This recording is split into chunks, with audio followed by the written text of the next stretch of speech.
I have a very, very special guest that's going to be joining me right now. He's the number one ranked contender in the WBC, number two in the WBA and WBO, number five in the IBF at the featherweight division. He's a 2023 Ring Magazine Prospect of the Year, 14-0 with 8 KOs. He goes by the name Shu Shu. That's Bruce Carrington. Bruce, appreciate taking time to come on today, man. Yo, thank you, man. I appreciate it. I appreciate you for having me. Absolutely, man. Well, I want to get into one thing right out the gate. We know, as I just said, that you go by Shu Shu, and I was looking up the different reasons for Yeah. why you have that nickname, and I saw some things about some Egyptian kind of stuff. I saw all kind of different nicknames out there, but you're the Yeah. man that actually knows the reasoning behind it. So you got to give us to us. Why do you go by the name Shu Shu?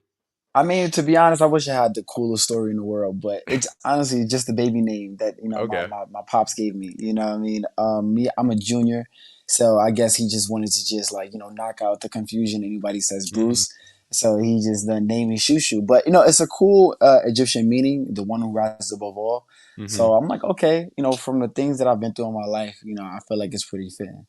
Absolutely, man. Well, I was going back and watching a little bit of a documentary type thing on Vice about 7 years ago, Mm. and you were kind of Yeah, discussing a little bit the difference between the Shu Shu inside and outside of the ring. So I just got to ask you right yeah, now. I mean, obviously, I know we've been talking a little bit. I know a little bit about you on obviously outside of the ring, but I know you're a different kind of animal when you get inside the ring. So yeah. walk us down that difference. How do you switch that mindset? What is the difference between yourself inside and outside of the ring? I mean, well, outside of the ring, like I kind of say, like it's Bruce outside of the ring. Okay. I'm just, my regular self. I'm a little silly, goofy, whatever. Hmm. But the switch happens whenever, to be honest, whenever I'm in training, whenever I'm sparring, whenever I'm in a fight, because it's just like, all right, now it's time to get that work in. It's time to put, all your experience and hard work to the test, and it's just time to get it on. It's just that recognition of war, and it's time to just lock in and get ready to go. That's a confusing concept for a lot of people, though. I know it's kind of Mm, similar with a lot of athletes in terms of being able to flip the switch, that competitive mindset, but more so, especially in combat sports. When you always talk about not just going out there and playing basketball, football, whatever, there's a mm, different kind of animal that you have to bring out of yourself. So, what yeah, is it, and how do you lock in? Where you kind of know the separating factors of, okay, is training out in the boxing zone as opposed to just being outside? Because obviously, if you did what you want to do inside the boxing ring, outside of the ring, lots that's going to go down that probably shouldn't have happened there. So, take us down how you learn how to just really flip that switch in and outside and inside the ring. well, to be honest, like it's something that's really hard to describe. Like it's not something that, like, one thing happens and the next thing happens and then the switch just flips. Like it just happens. Like again, like it's that recognition of wartime. It's just one of those, like, okay, it's that time to put that work in, lock in, and let's get ready to go. Let's say if it's like an outside situation or somebody that's trying to, like, Sure. antagonize me and anything like that, like it's so much harder for me to flip the switch, because like I know what I'm capable of. I Yeah. know this person doesn't know what I'm capable of, and I'm not trying to put myself through that. I got a lot to lose. So that in situations like that, yeah, it's like not as easy to flip the switch. But by all means, when I'm ready to get inside that ring, I can freely flip the switch whenever I please. So I do want to learn a little bit more about your story, though, because I know a lot of people obviously are more catching on to your career now. That you are one of the top ranked contenders in all of boxing right now, one of the bigger household names now in the United States, especially now. But I want people Mm, to get to know you a little bit more as you've kind of come along these lines and become the fighter that you are today. So if we go back, obviously people know you're from Brownsville neighborhood, Brooklyn, New York, yeah, and that's something that has had an area where there is so much talent, so much rich history in just a single yeah, neighborhood. We're talking more history there than a lot of states have as a whole. So walk yeah. us through that. When you just grow up in this environment, being in Brownsville, what was that like? Man, to be honest, growing up in Brownsville was tough. It was rough. Like, my parents did a good job of keeping me out of, like, the gang activity and all of the Hmm. street influence or whatnot. But it's still but so much that they could do when it comes to just things that you're gonna live through. You're gonna see people get stabbed and killed and shot, and people get robbed, and you got you know abandoned buildings and crack houses and all that. Like you're gonna see all of that. So it's something that it's certain things that you just gotta go through. But on top of that, Brooklyn itself is very gritty and grimy. Brownsville is the most dangerous neighborhood in Brooklyn. So it's like Hmm. literally people that's in Brooklyn that don't even walk through that area a certain time of night. So Hmm. it's one of those things where it's like sink or swim. And it that environment actually helped me a lot when it came to building tough skin Hmm. and learning how to fight. Just all of that stuff. it's like some type of pride that you carry with it though, because of the guys that I had before me, Mike Tyson, Zab Judah, Daniel Jacobs, Shannon Briggs, just to name a few. And it's something that you really, take serious. And I knew that I wanted to be a world champion and like be one of the greats to come from Brownsville as a little kid. Now, when you talk about that list, right, you say we want to be one of the greats, and we've got all these different world champions, including one of, if not the greatest boxer of all time, and talk about a guy like Mike Tyson right there. Yeah. Was that something which you were just a young guy, you said, okay, you know what, I want to be boxer. That's my career path. That's what I want to do. Was it you kind of looking at a couple of different sports and eventually coming upon boxing, or how Mm. did you fall in love with boxing? Well, to be honest, okay, well, so obviously growing up in Brownsville, I was already watching boxing fights with my dad and whatnot, but Mm-hmm. I did not really think about boxing whatsoever. My dad put me into boxing because I had was getting into little scuffles in school. Now, when that was happening, I was defending myself. Like it would be bullies that try to pick on me like twice my size, and I was just pounce on them because I was not letting you. Like, I had two of the brothers at home, bro. Like they gonna bully me at home. I'm not letting you do this to me at school. All right, that's not happening. So when my dad saw that, mind you, never saw the side of me of being like beating up anybody. He Mm-hmm. always thought, oh, my little Shu Shu, So when he saw that side of me, he was like, oh, okay, let me take you to the gym. He took me into this gym called Star City Boxing Club. It had Shannon Briggs there. Luis Mm-hmm. Collazo was world champion. Saddam Ali and Daniel Jacobs, they were big amateur stars. Curtis Stevens was coming up. He was still undefeated at the time, so he was making a lot of noise. So I was starstruck when I walked into the gym, and I noticed that as the week went by, I'm like just catching on things fast. It's like really fast. And there was this kid that was in the gym that probably like started a week before I did, same size, around the same age. And he was like kind of, I don't know if it's like a bully me on my head, on my forehead or something like that. But dude kept like trying to bully me off the exercise bike and trying to compete with me or whatever. I was getting tired of dude. I'm like, yo, coach, I want to spar him. He's like, you sure? I'm like, yes. Like, I want to pounce on this dude over here because he's doing too much. So we molded our mouthpieces, put our gloves on, and put our headgears on, and we went 3 rounds, and I beat him up so bad he never came back to the gym.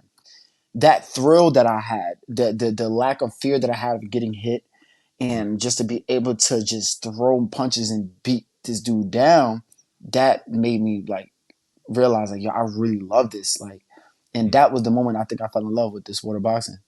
Now, how old were you at that point? I was 7 years old. Okay, so at that point, from going Yeah. forward, then you knew boxing was your future. Then. Yeah, crazy, right? Like I think about it sometimes. I think about that, like me making that choice like that at such a young age. Like there gotta be like that's some level of maturity like that. Mm-hmm. Like a lot of 7-year-olds don't have. Yeah, So and I made that choice on my own. Like my dad introduced me to boxing, but sure. I chose to stay at that age because I fell in love with it. So would you say it was at that point in time that you knew you were going to be as good as you are today? Or when would you say it started clicking? You said, okay, you know what? I legitimately don't just see myself as a guy who can become a pro boxer, but I see myself being a top ranked contender and as I believe will eventually be a world champion now. No, I always had the confidence and knew that I would be, world champion, one of the Mm-hmm. best, whatever. But I will say, like, as you go through the years of sport of boxing, like you have your ups and downs. You have your lapses of confidence. When I was a little kid, that had a supreme confidence, Olympics, all of that, world champion, all of that stuff. But then as I began to grow my self awareness as a teenager, I started like noticing little quirks that I didn't fancy for myself, or like I just didn't have the confidence, and I had to just work back on that. And then I guess when I want to say my late teens, early 20s, that's when I was like I found a new love for boxing. Okay. And to be honest, I almost quit boxing back in 2018, Mm-hmm. and I went through some like personal things, but it was like, all right, this is where you got to really take boxing serious. Like, this is not just like a sport anymore, just a career. This is your life. This is your Mm-hmm. lifestyle. Take it as that, and you're gonna go as far as you can. And I haven't looked back since. So that's actually what I wanted to get into because I know it was one of those interviews as well. You talked about that you almost did quit back in 2018. I know Yeah, 2015 you lost your brother Ike, and I yeah, wanted to kind of go into that aspect because I know you talk about the tough times growing up there in Brownsville, and obviously that had to be the epitome of it because that's obviously one of the hardest things you probably go through in life. Mm. Walk us through how that incident kind of shaped you into who you are today, and just the results of the kind of that 3-4 years time span after that occurred to then obviously make the decision this was what you want to pursue going forward. Mm. Well, to be honest, it was a lot of ups and downs around that time. Like, yeah, my brother died back in 2014, but I had a little momentum in the amateurs, like having some success, Mm-hmm. but when he passed, it was like, okay, um, I truly didn't have the love for boxing that I do now, and I was kind of going back and forth, but not continuing then. And I just remember my brother's words and saying, like, listen, I'm gonna support you with anything you do, but whatever you do, bro, just be the best at it. Try to strive to be the best at it, bro. Mm-hmm. I don't want you to be number two in nothing in anything. I'm Yeah. like, all right. So as the days go on, like I'm just gonna keep pushing because he wanted me to. He wanted me to, but did I want to? That was the big question. And I struggled from 2015 to 2018 with actually seeing if I really wanted to do this boxing thing. I wasn't winning as much as I needed to. I wasn't like taking the sport as serious. And yeah, I had the talent, but talent with no hard work is no success. Mm-hmm. So back in then, I hit like a financial low 2018.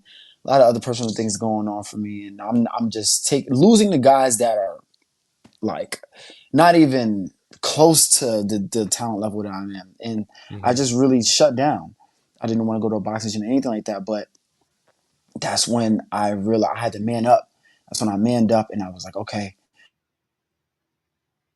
we want to be the best, Mm-hmm. and this is when I got to sacrifice and surrender to the sport. I got to sacrifice all this time and everything to surrender to the sport.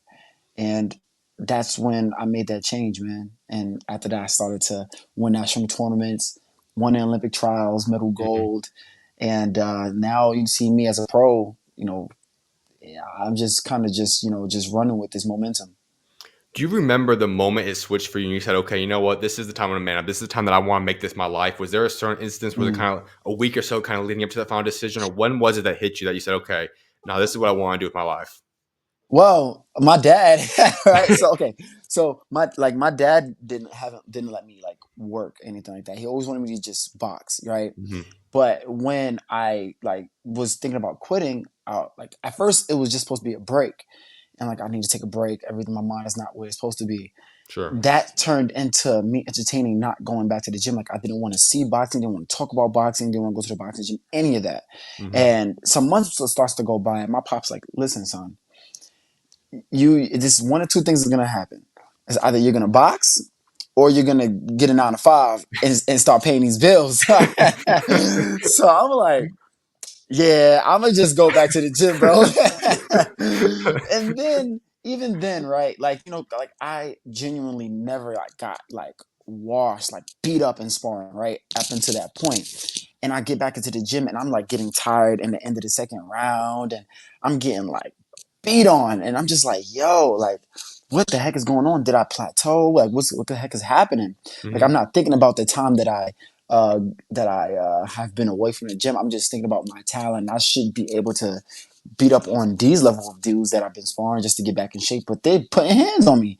And Mm-hmm. I go back to the corner and I'm breathing hard. I'm looking at my dad. And mind you, I'm pissed. But I look at my dad and he's just smiling at me like this. And I'm like, bro, what are you smiling at? Like, this is like, you don't see what's happening? He's like, bro, this is supposed to happen. This is how you're supposed to look. You're going to get back. You're going to get back in shape. And when you do, bro, you're going to be great. You're going to be spectacular. I'm like, all right. About 2 months fly by and I start to like kind of feel a little difference. And then he's Mm-hmm. like, all right, what we're going to start doing is working out 3 times a day, waking up at 4 o'clock in the morning, do a training session, do another training session at 11:30 or 12 o'clock, and then do another training session at 6 or 7 p.m. Mm-hmm. And that was my first time ever like training that much in a day. And I saw a big difference. And I'm like, this is what it truly means to surrender yourself to the sport. Missing all of this fun time with your friends and hangout time and all. I really understood what sacrifice meant and the the dividends that came out of that was more than I expected. I remember I would lose to top notch competition by split decision. And my dad told me, dude, if you're losing to these dudes by split decision and you're not even training like that, Mm-hmm. imagine what you could do to these dudes when you're training top notch. Yeah. After that, that's when I was like, all right, bet, and nobody could stop me ever since. Now, I want to ask you about something else because you talk about the tough times, all these different ups and downs you've gone through before you became even a pro now.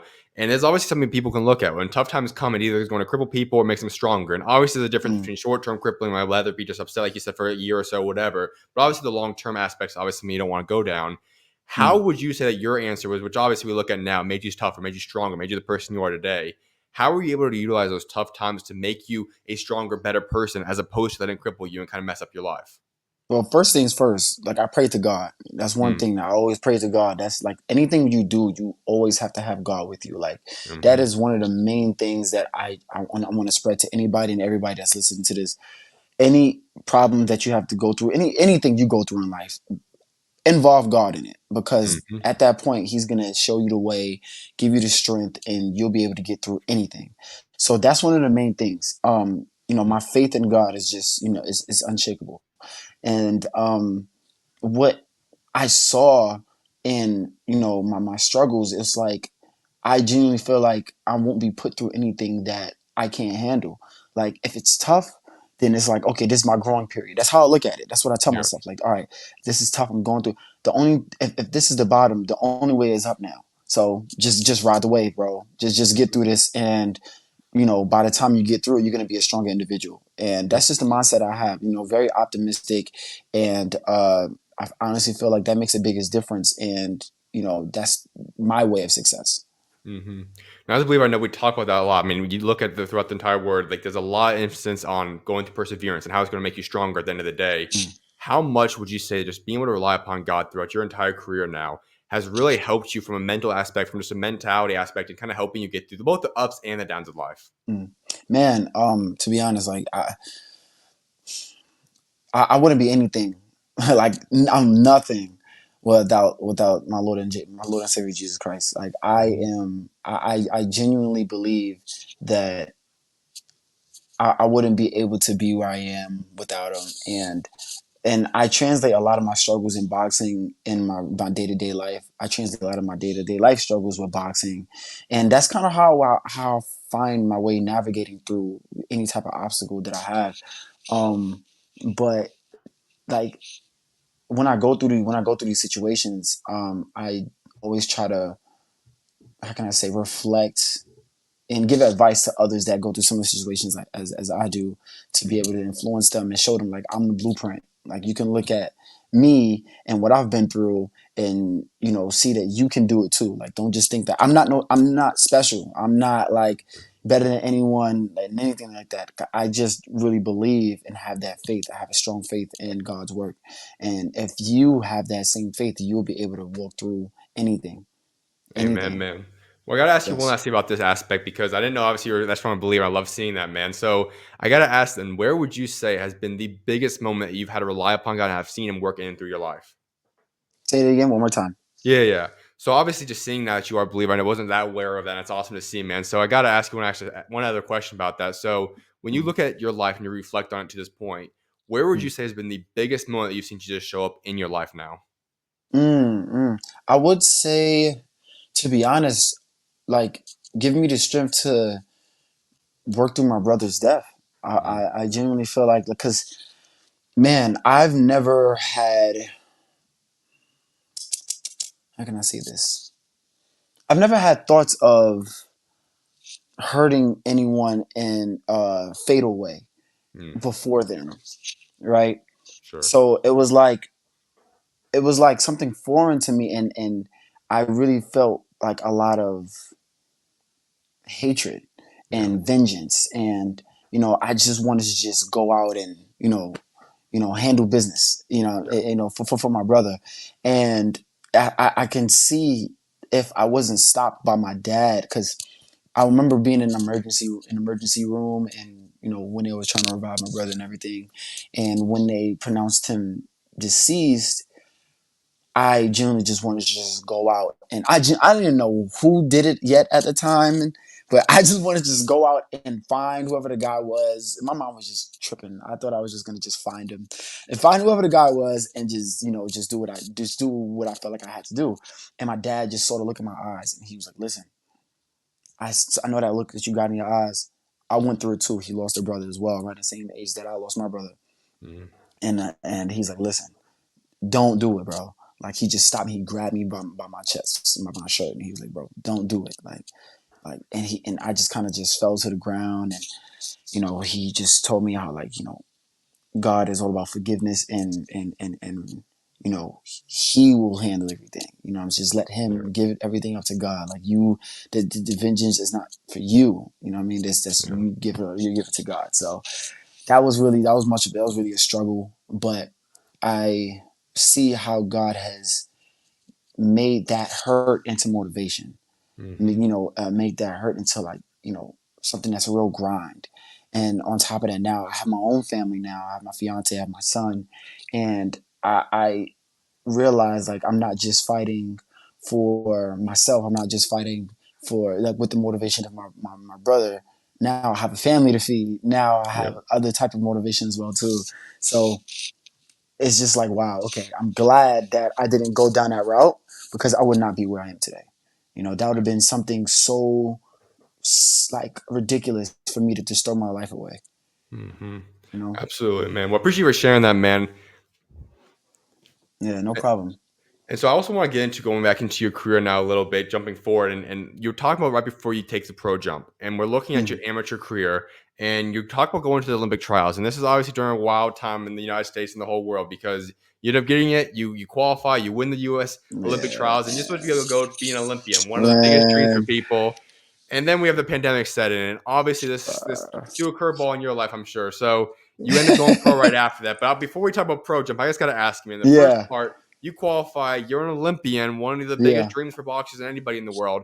What was yeah. that initial, before you obviously knowing COVID, just knowing you're going to be an Olympian? What was that reaction? What was it feel Uh, like feeling that? Dude, it was ecstatic, man. It was literally because I tried to, you know, to become an Olympian back in 2016, and I Mm-hmm. was 19 years old at the time, and I came up short. I was just in the Olympic alternate for my weight class, but it was something that I was really looking forward to, because I grew up around Olympians from New York, Yeah. like we had Saddam Ali, Marcus Brown, Mm-hmm. so I was just really you know like happy to try to be a part of that. And when I won the Olympic trials, mind you, I was like the eighth seed, the last seed in the tournament, and I beat all the top four seeded guys. I left the whole tournament like undefeated, and I got the best boxer award. Like I really made a statement for myself, Mm-hmm. and I'm like, yeah, like I'm finally, like, everything is finally happening. Like I put the work in, and I'm getting the results.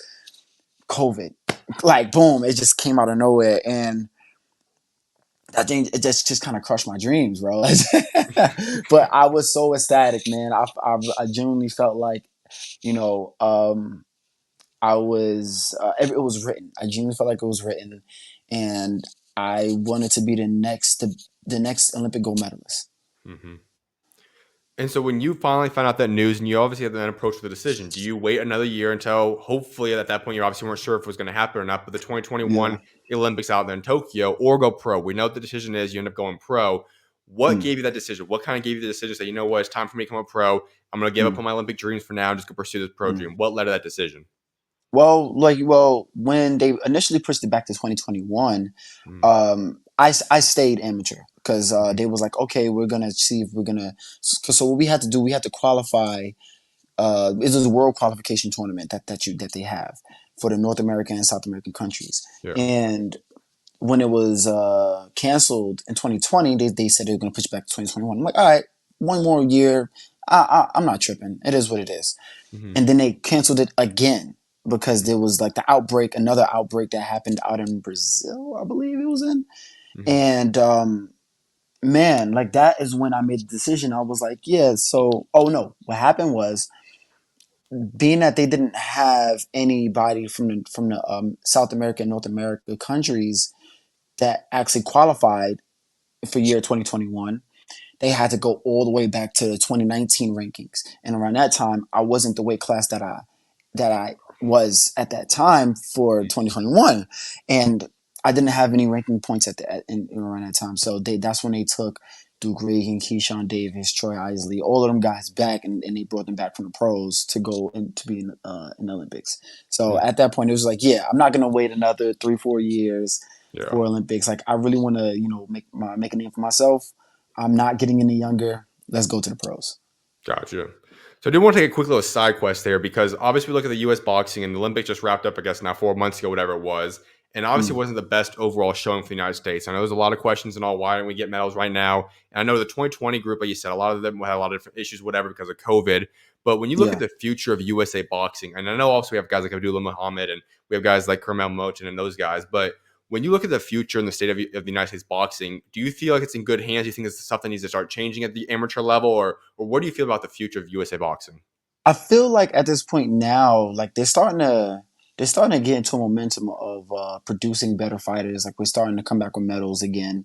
Mhm. And granted, we haven't had a gold medal since Andre Ward, but we're Yeah, getting closer and closer.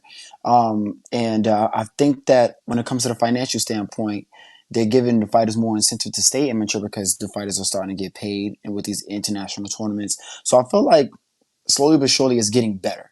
mm, There's still some, work to do, but as an American USA national fighter, yeah, it's definitely starting to get better, and we're giving these fighters something to fight for, something to work even harder for. So at this point, I think USA Boxing is doing a good job. absolutely. So I also got to ask you something because then you become a pro fighter and you debut on quite the card, Fury versus Wilder 3. I mean, that's one of the bigger heavyweight fights we've had in the United States in a long, long, long Yeah, time. And you yeah, debut on that one. And then obviously we're going to talk about it very shortly. You also fought on yeah, Jake Paul, Mike Tyson card, another massive card in the United States. So you've been a part of some yeah. big cards. Just got to ask first and foremost, though, out of all the cards you've been a part of in your short already career, which hmm one was the craziest experience from the build-up process to the actual event? Which one would you say is the craziest experience? Okay, so from an experience standpoint, the Jake Paul versus Tyson fight was like amazing, like Mhm. by far. We were put in a beautiful suite, Mm. and we were basically just being escorted everywhere and fancy sprinters and whatnot, and just to interact with the fans the way we did. Like they made sure like they treated the fighters, even if I was the first bout of the night, as like somebody special. And on top of that, they made it sure everything was a spectacle.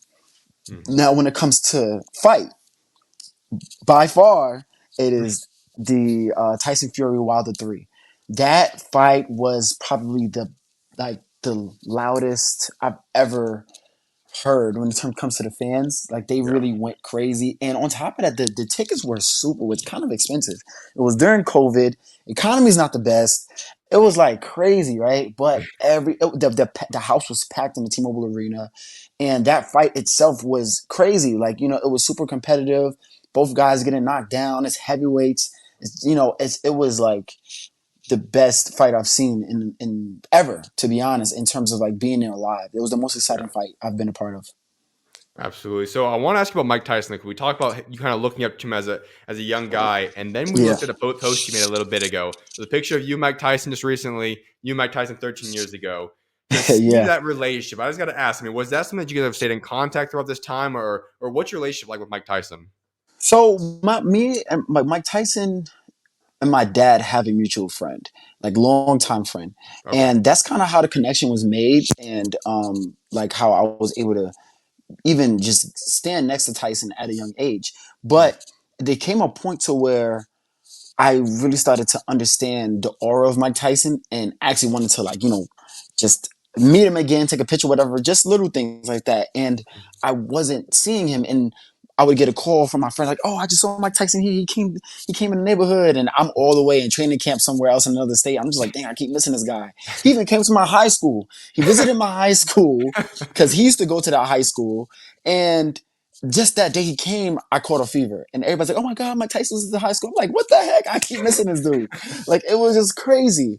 So then when I felt like, all right, the time is just gonna come, it's gonna happen where we're gonna meet again, and you know at that point it's just gonna be the right time. And I fight last year, no, this year February, and I fight Bernard Torres. Mhm. and I knock him out. Now, right now, it's my first fight on television. Now, I know in my head, I'm like, what am I gonna do that's aside from the fight that's gonna make people remember who I am? And I'm like, all right, as I'm being like interviewed in the ring, I'm like, bro, I gotta do this Mike Tyson speech, like you know what I mean? I gotta do it. So I go crazy. I'm like, I'm the best ever. There's never anyone like me. And mind you, I kind of like fumbled the beginning and everything too, but that's actually the most memorable part, and that just went so viral on the internet. It's got Mhm. millions of views on Instagram, and that caught Mike Tyson's attention. Not the knockout, that speech. Yeah. And he called my team. He was like, yo, man, yo, you crazy, man. That's crazy. Like I need you a part of my card when I fight Jake Paul. And mind you, it was Mhm. in July. It was supposed to be July at that time. And I'm Yeah. just like, what? Like, I couldn't believe it, like how things just came full circle. Mhm. And I was like, yo, I cannot believe like this is really happening. This was written like Mhm. both of us being from Brownsville, Yep. the Mike Tyson, the Brownsville great, and the Brownsville up and comer is sharing the stage together. Like this was like I couldn't even imagine this because he retired before I even started boxing. You know what Mhm. I'm saying? So I'm just like, man, like it's just something that was I couldn't even fathom this, but I was just thankful. So I want to ask about the past few months of fights. 'Cause you've had two fights there. Obviously, you've had a great career. And at that point, though, heading into the Sulaiman fight, you were 12-0. And then obviously you get to the point Yeah, you're 14-0. And I looked at yeah, a point, and obviously the Segawa fight was a fight that a lot of people said, okay, this is your chance to make a massive statement, to take that big jump now. And obviously you went out there, you got the win in my books, but I think it was a lot more closer than I think you probably expected, at least more than I expected. for So I sure. want to ask Yeah. you about that a little bit because obviously I'm going to have a follow-up question that's right after it, but you go through that fight. What was your initial thoughts on the fight, and just kind of break down that night for yourself? Well, to be honest, I felt like I had an off day. It was one of Yeah. those. It was one of those fights that I felt like I had an off day. But not to take anything away from Segawa because Segawa was a good fighter. Yes. He's strong. He's physically strong, and his punches are pretty strong. Awkward fighter, off tempo. He's Yep. one of those dudes that it's hard to prepare for, because it's not something that you see on a day to day basis, and it's something that's hard to find during sparring. So it was a case of that, and also certain things that I felt like I wasn't executing properly. Mhm. But it was to a certain point where I was like, all right, let me just do just let me just do everything I can at this point just to just get the victory. What I mean, it's not the prettiest fight, it's not the most dominant fight, but we got to get this dub. And Yep. so I felt like I had to lock in and do whatever I needed to do to make the judges sway my way. I was completely aware how competitive the fight was, and the naysayers were gonna come and whatever, because everybody's just used to me just used to me doing knockouts and being dominant, and that's fine. I feel Mhm. like with the naysayers and everything like that, I feel like, yep. Sorry about that. Oh, good. No worries. Yeah. Um. Yeah. I'm about to get this in. Okay. I mean, yeah, yeah, yeah. Thank you. Appreciate it. All right. Sorry about that. Oh, good. No My, worries. my son, but from school. But yeah. So naysayers. Yeah. So I felt like that was something that was kind of I looked at it as a compliment because it's just like, okay, they just expect more from me. That's fine. Like it is what it Mhm. is. But at the same time, I'm like, listen, I gotta lock in. There's some things that I gotta work on. There's some things that I did not do that I trained to do for that fight, and it was a learning experience. It's something that I feel like every fighter goes through when they're going up in the ranks. They have that one fighter Yep. that's like is gonna give you a run for your money, and it's one of those fights that's needed for your career, that's going to build you into that that next stage of your career, and make you a well-rounded fighter. So Mhm. I felt like this is something I'm glad that it happened, and I'm glad it happened before I fight for a championship belt, Yeah. because now I know how to lock in on certain things, and just continue to build my maturity. And I'm glad you did that too, because I look at that fight and I'm always someone that I know the boxing world loves to look at a possible loss or a close fight or whatever, and they want to write a guy off of one fight. And I've always been someone that says, you know what, some guys just have bad days. It's life. Everyone's gonna have days that Hmm. doesn't go exactly the way they want. I feel Yeah. like that was almost a situation for yourself because I was like, okay, obviously it's not gonna propel you by that kind of fight to get you the situation you want in terms of championship fight or something, but by no means does it mean it writes you off for one night. And so when I saw you then go forth and go and say, hey, I'm gonna fight Coolwell, and just about 49 days later, I was really Yeah. impressed by that. And then obviously we know the results of that fight. You end up clean sweeping Yeah. him 80-70 across the board. But walk us through that. Do you feel like you wanted to get right into that fight immediately just to say, you know what, I know I'm better than what I just did. It's not that Mhm. any big change, just need to have a better day. Or what led you to make a change to say, hey, I want to get another fight in just about a little bit over 2 months? Well, to be honest, one, I was already kind of locked in on the Jake Paul Tyson fight in Gotcha. terms of like wanting to do it. Like Hmm. there was an opportunity that I just could not pass up. You know, Yeah. the amount of people that was watching that event, it was something that I really just couldn't pass up. Even, you know, regardless of how I performed in my last fight. So, but on top of that, it was more so like, all right, I'm seeing all of these people saying all of these different things and whatnot. I'm like, y'all must have forgot who I am. Like, let me show Yep. y'all what's up. Let me remind y'all who the heck I am, because sometimes boxing is like, what have you done for me lately? And Yep. it's kind of weird, bro. Like all of the Yep. knockouts that I done gave y'all, all of these good shows, you know what I mean? Like all Yep. these good performances I'm giving y'all, and I have one little, you know, hiccup, and y'all just going and getting a frenzy. Like I don't like that, bro. Don't play Uh me like huh. that. You know what I mean? Hmm. I took it personal. I definitely took it personal, and I was in the gym just, you know, just really honing in on my fundamentals, and you know, I feel like that's something that I needed though, because that right there just took me to another level, my mentality, and it just made me like really work hard. Like I was like really being a dog, but not just working hard, working smart as well. Because I'm not just always gonna just walk down my opponents and box them. Like if you notice my last fight, my jab output was, you know, was great. And Yep. that's something that I felt like I walked away from in my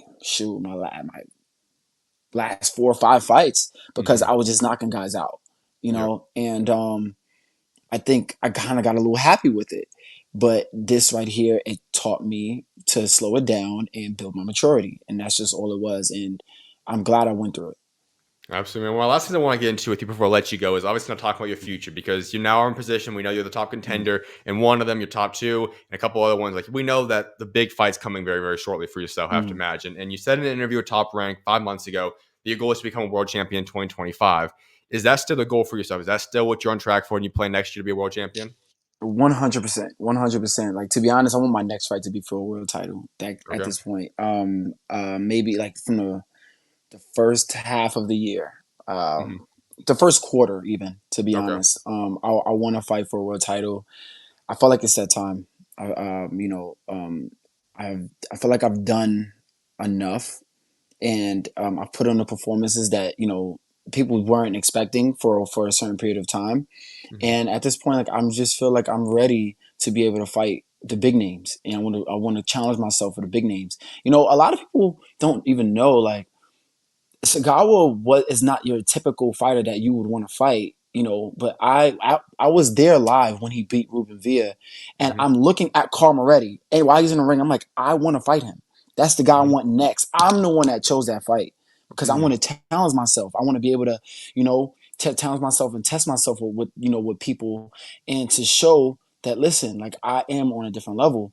So I want to be able to fight these world champions, man, and become the eighth world champion to come from Brownsville, Brooklyn, New York. And Yep. this is the Shu Shu era, baby. Like this is the Shu Shu era. Y'all gonna love every bit of it. Now, you talk about that. You want to fight for world championship next. And here's kind of the list I put together. So I want to break down some of your possible opponents then. Obviously, we look at one of them. I say the only guy I would like to see possibly fight out, if it wasn't a champion, would be Cool Boy Fulton. I think just from a personal experience, that could be a really exciting fight. You know, Yeah, domestic fight right definitely. there. Obviously, that would also be a big fight. Obviously, if a championship doesn't occur, that's one option. So I do want to ask you about him a little Mm, bit because if something mm. doesn't happen and a world championship fight doesn't happen first quarter, is it a fight you're possibly open to? Would you possibly be down to fight Cool Boy? Oh, definitely. That's definitely a fight I'll be you know, open to. He Mhm. just moved up to featherweight, and you know, I saw his last fight. He fought through some adversity, and that's what real champions do. You Yep. know, that was really good and a good showing for him. But there's certain things that I just see that I know for sure that he won't be able to handle if when it comes to me. But he's a good fighter in his own right. I got a number of respect for Cool Boy, but I genuinely would love a fight. Because that fight with him, because that fight would definitely put me on a map even more. He's a notable name, Mhm. and yeah, that's something that I would definitely look forward to. All right, so then we have another one. It's going to be a big fight coming up this weekend out here in Arizona. Espinoza Ramirez. Obviously, the Yeah. winner of that would be the world champion that you'd possibly be looking to go fight then. So the first thing I got to Mm. ask you though is between those two guys, who do you got winning this weekend? Oh man. I'm actually gonna be there. I'm gonna be there live. I'm gonna be commentating that fight on Okay. ESPN as well. So, but it all depends on if Robesi makes major changes. If he has not made major changes, I see Espinoza still taking a win. But if he has made major changes in terms of his punch output, in terms of more versatility with his punches, because sometimes he gets left hand happy. Mhm. um, if he shows different things in his bag that he used to show in the amateurs, then he'll give Espinoza, some real trouble. Like he Yep. dropped him, I believe, in the fourth round in the last fight. Hurt him a few times throughout that fight, but it was just Espinoza's integrity and his will that really got him over in that fight, and other skills that Espinoza brought to the table too. Like he's one hell of a body puncher, great inside Yeah. work. He's tall and lanky, so sometimes he'll fight on the outside, but then he get right in the inside and never forgets the body work and nice uppercuts in the inside. So it was a lot of different things that Espinoza brought to the table that was problems for Robesi, but it just all depends on game plan. It's not really who's better than who. It just Yeah. all depends on game plan at that night.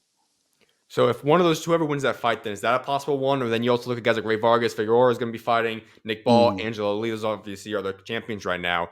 Are mm. any of those guys that you look at and say, hey, these are the guys I'm kind of pivoting towards? This is the guy I like to fight. Is it just kind of however the cards play out? Or who are you kind of looking at possibly fighting if you do get that world championship fight? I feel like at this moment right now, the highest possibility is the WBC route for me. Um, So that's Ray Vargas. Yeah. So Ray Vargas, I think is like the top of my list. But to be honest, if it's any mini money mo when it Yeah. comes to me, bro. Like anybody could get the smoke. Like I really want to fight anyone and everyone because I genuinely feel like I could beat all of the champions that are in their place right now. Mhm. Um, if I could go on a unified run, I would love to do it. Undisputed, I would love to do it. You know what I'm Mhm. saying? So I'm just, to be honest, it's not the question of if, who do I want to fight, if I want to fight them, is if the real question is if those guys want to fight me. Mhm. And, so that's something that you got to take up to them. So now you mentioned Ray Vargas. I know he's had an injury issue right now, and that's why Figueroa is not the interim champion. Is that something that I'm sure obviously you kind of know some aspect of the business component there? Is that something that you're looking at? And if so, could you see that fight being made in the first quarter? Is there any talks in that discussion yet? No, there haven't been any talks with that as of yet. But again, like I just love to fight. Like I Hmm. love being in the ring. Obviously, you see me fighting one day and then 49 days later fighting Yep. again. I love fighting, bro. Like that's Hmm. just what it is. I have a true love for the game, and I get this thrill that just can't be compared. You know what I'm saying? So Hmm. it's just, bro. I'm just if Figueroa would love to get in there, I would love to get in there with Figueroa. If Hmm. anybody, Angelo Leo, any of the champions, bro, like I just want to get it on. All right. So when do you think we could possibly see back in the ring? If it's something where you say, "Hey, I just want to fight, regardless if it's your world champion or top of the contender," when do you want to get back in the ring? For sure, the first quarter of 2025. No, nothing past that. Absolutely. Well, I got a couple more questions before I let you go, man. And one of them is I know you've mentioned his name a few times before. Naoya Inoue. He's obviously one Mm, of the biggest names. I think, in my opinion, he's pound for pound number one right now. And that's yeah. something that's obviously at 122. I think if you kind of look at the timeline, a possible fight wouldn't even probably occur until probably 2026 is my guess if you look at his kind of timeline right now. But is that something you still have your eyes on? If he is to move up to 126, is that a fight you want to make one day in the future? Um, you know, to be honest, I'm not really focused on Inoue at the moment. Okay. I don't want to revolve my career with chasing an Inoue fight. Sure. If it happens, it happens. If it doesn't, my career is still going to be one that's going to be told in the Yeah. history books and for decades to come, with or without Inoue. That's why I Hmm. genuinely feel. But if the fight was to happen, I would 100%, be, inclined to take it because, Hmm. again, there's just certain things that I've noticed, in his game that I can expose. And he's a great fighter in his own right. He is one of the best in the game, and I have nothing but respect for Inoue when it comes to that man. But I'm just a guy that truly believe if you want to be the best, you got to beat the best, and that's just the hunger in me. It's just the hunger in me. I really have supreme confidence when it comes to my ability and what I bring to the game. And I genuinely feel like when it comes to what I bring to the game, it's not too many fighters that that fight like me and that want it the way I as much as I do. So do you see yourself staying at 126 for the foreseeable future? Do you see 130 being a move up possibly in the future? Or where do you kind of see yourself in terms of weight classes? I'm pretty comfortable at 126 right now. I got some work to do. I got some work to do in terms of cleaning up this division. Yep. So it's certain things I want to accomplish before I even think about moving up. There's some good guys at 130 that I would love to get in the ring with, but we got to handle business at 126. I at least want to become world champion before I even think Yeah. about moving up. So Mm-hmm. for the foreseeable future, 126 is my home. We got two final questions for you, man. The first one is you get three options to choose from. If you were to pick your three top fights you would want to make, with obviously realistic ones, whether it be guys at 122 coming up, guys at 126, guys 130, whatever the case may be, who are your three dream fights to have before you retire one day? Man, I don't really be thinking about stuff like that. But dream fights. I mean, yeah, obviously, Inoue would be one of them. Mm-hmm. Um, uh, dream fights. Me and Robeisy Ramirez will be a good fight. Mm-hmm. I'm trying to see if I could pick someone at 130. If you have the knowledge, who are the champions at 130? I believe Ray Ford has moved up, so I know he was 126 beforehand. 130, you have Oshaki Foster. Mm-hmm. Um, I'm trying to think off my top of my head. I know he's one of them. Um, Lamont Roach, 130. obviously, right now. I know they just have an interim. I forgot who it is, but he's obviously going up to fight Tank right now. Kakase is Mm-hmm. obviously up there. And and then we have the fight this weekend, too. Navarrate's fighting versus Oscar Navarrete. Valdez. So those are the champs right That's. now. Mm, I can't say any of those fights are dream fights for me. Those are Yeah. fights that I'll be interested in taking, but I think Yeah. I only have the two, to be honest. Makes sense. Mm-hmm. Absolutely, man. Well, my final question I was like wrapping up every interview with is asking what you want to have your legacy be. Because one day, obviously boxing is going to go away. You're going to retire from the sport. And Mm-hmm. when that day does occur, what is it you want the world to be remembering you for? What do you want the world to remember Shu Shu for, his legacy and what he brought to the game of boxing, but also as a person? I want the world to remember me as being that, as always remembering me as someone that's a crowd pleaser. Like, I mean, like I don't always like Yeah. I don't go out to make like a show for the crowd, but I just know the way I fight is crowd pleasing. Mm-hmm. So everything, that's why I call it the Shu Shu Show. It's a Yep. show, you know what I mean? It's entertainment. It's sports entertainment, dude. And I genuinely, I really love that. I really love like and have fun with it, and I just love the energy that I get from the fans and everyone that comes and enjoy my fights. Like it's a spectacle.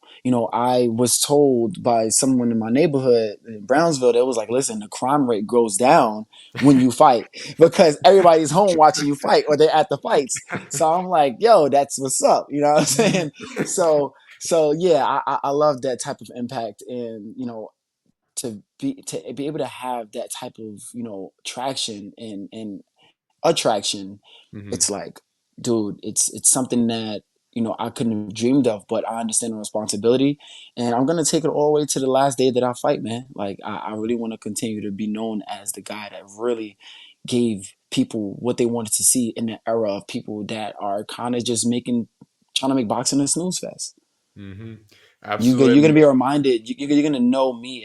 It's gonna remind you as the guys that fought in the '80s, like just Mm. nothing but just straight fighting. A lot of these guys, like a lot of these guys, just want to win. You know what I'm saying? Like they just want to just win. Like Oh yeah. nah, like I want to like just beat a dude down, like and make statements. And it's not what you do, it's how you do it. You know what I'm Yep. saying? Like, Mike Tyson, like he was beating a lot of guys, but it's how he was knocking these guys out, how he's beating them that made him the star he became. You know, so that's the formula that I'm taking. Absolutely, man. Well, Bruce, I appreciate taking time to come on today, man. I can't wait to see what God's got in Thank you. store for you, and keep being the light out there, man. Thank you, man. I appreciate you for having me. This is Shu Shu on the SchuZ Show, baby. Absolutely, man. I appreciate taking time to come on, man. You're always welcome on. Thank you, man. Appreciate it. Obviously, man. God bless you. Yes, sir.